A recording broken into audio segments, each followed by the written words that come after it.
Some stories aren't just a straight line from A to B. They're a system, a perfect loop where the end circles right back to the beginning.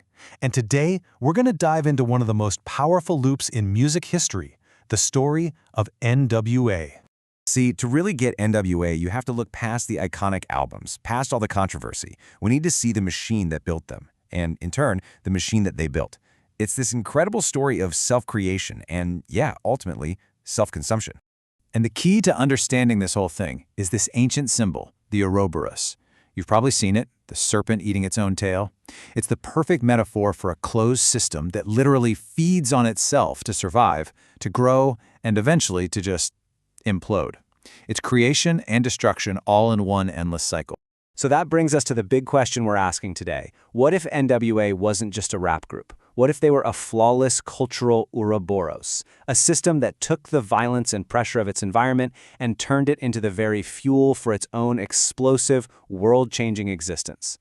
Now, every Ouroboros, every self-contained system, needs a container to build up that pressure. And for N.W.A, that container was late 1980s South Central Los Angeles. It was a world totally sealed off by economics, by race, and for sure, by policing. So what was going on? Well, the stage was set by a complete post-industrial collapse. You had huge factories like GM and Goodyear just up and leaving South Central, and they left behind this massive economic vacuum. You combine that with systemic racism, and what you get is a pressure cooker with absolutely no release valve. And right into that vacuum came the pressure.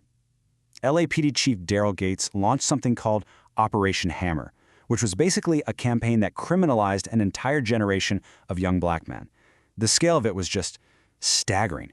We're talking military-grade hardware like armored carriers with giant battering rams being used on people's homes. This wasn't just policing. It was an occupation. So what happens when you put people under that kind of intense, inescapable pressure? Well, you get a new form of music, born out of pure necessity. Reality rap, as they first called it, wasn't supposed to be entertainment. It was a raw signal. It was a kind of journalism, transmitting the pure data of police brutality and street life to a world that was just not listening. But here's the thing. Even journalism needs funding, and that's where Eazy-E came in. The story goes he provided up to $250,000, money that came from the very crack economy that had filled that industrial void. Think about that. The poison of the streets was basically transformed into capital for Ruthless Records. And just like that, the economic loop was closed. Okay, so we've got the pressure cooker environment, we've got the seed money, now the machine just needs its parts. And these weren't just musicians, not really. They were archetypes. Each one was an essential component that served a very specific and very crucial function. Yeah, you really got to understand this. N.W.A was more like an engine than a band. Each member was like a gear or a piston or a spark plug, and they all had to work together to generate this incredible power. You take away just one piece, and the whole system changes. So let's break down those roles. You had Eazy-E, the financier. He brought the capital and that authentic street credibility. You had Dr. Dre, the architect, who created these dense, cinematic soundscapes that nobody had ever heard before. Then there was Ice Cube, the writer, who could turn raw anger into these revolutionary anthems. And then you had Jerry Heller, the parasite. He helped build the business, sure, but his financial practices would become the poison in the system. So once this machine was all assembled and all the parts were in place, man, it just roared to life. And it started this incredibly powerful feedback loop. The music they made didn't just describe their reality anymore. It actually started to reshape it in real time. Want to see this in action? Look no further than Fuck the Police. It's the perfect case study. Step 1, they report their reality. Step 2, the state reacts by sending an actual FBI warning letter to their record label. But here's the twist.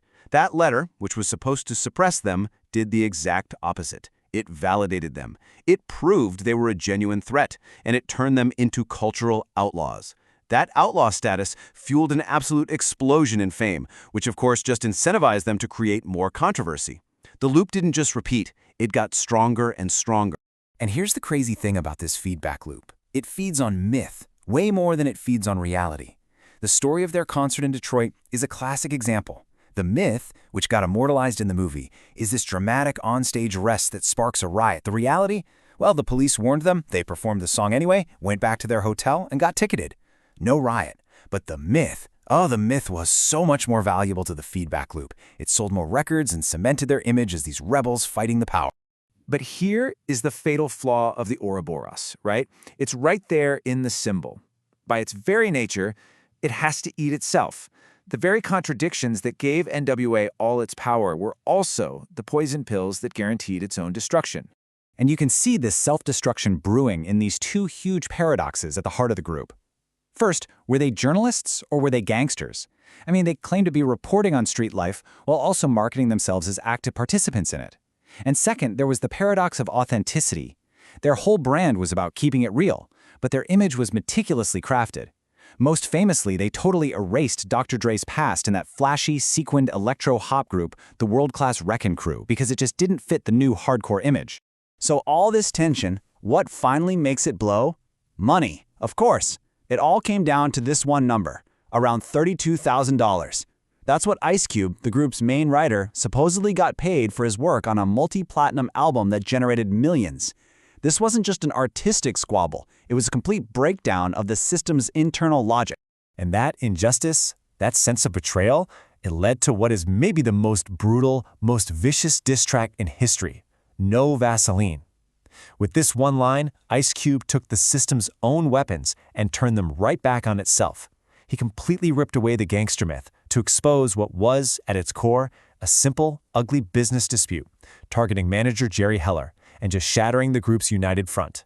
The serpent had finally, truly begun to eat its own tail. But here's the wild part about the Ouroboros. It doesn't really die. It just sheds its skin. It's reborn in a new form. The system didn't end. It just evolved. And in its final act, the myth that it created would consume its own history entirely. So after the big breakup, that raw energy, it had to go somewhere, right? And it split right down the middle.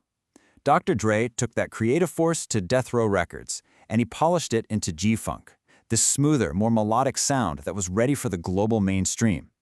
Meanwhile, Eazy-E kept the Ruthless Records business model, but he'd lost that singular creative spark that made the group so special. Two new systems, born from the ashes of the old. For years, that's kind of where the story sat. Two different paths.